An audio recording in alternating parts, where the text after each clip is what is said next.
দাদা এই অ্যাড্রেসটা ছিলেন? কেন বলুন তো? 3 মাস ধরে বাইকের ইএমআইটা দিচ্ছে না। আমি এজেন্সি থেকে এসেছি।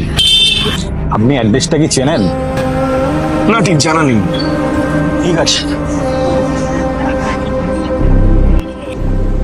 তুই কোথায় আছিস রে?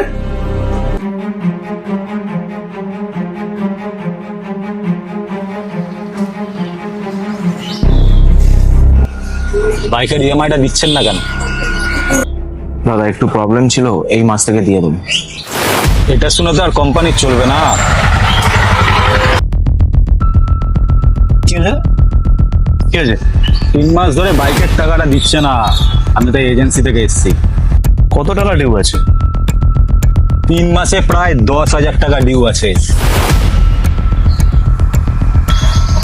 ডিউটা ক্লিয়ার করে দিলাম। কি রে, হয়েছে কি তোর? ফোন করলে রিসিভ করছিস না, দেখা করছিস না। কই কিছু না তো। তুই কি ভাবলি আমরা কিছু বুঝতে পারছি না? কি হয়েছে তোর?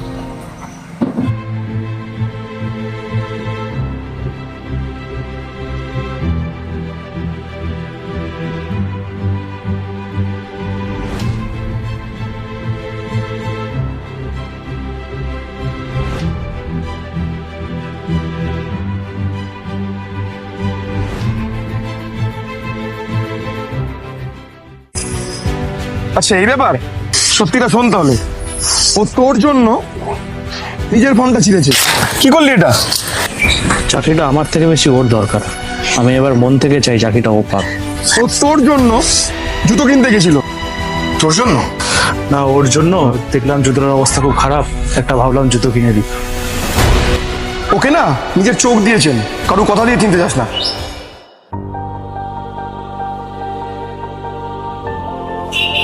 আমারই চিনতে ভুল হয়েছিল। আসলে দোষটা ওর নয়, মুখ চেনা বড্ড কঠিন আজকের এই মুকেশের ভিড়ে।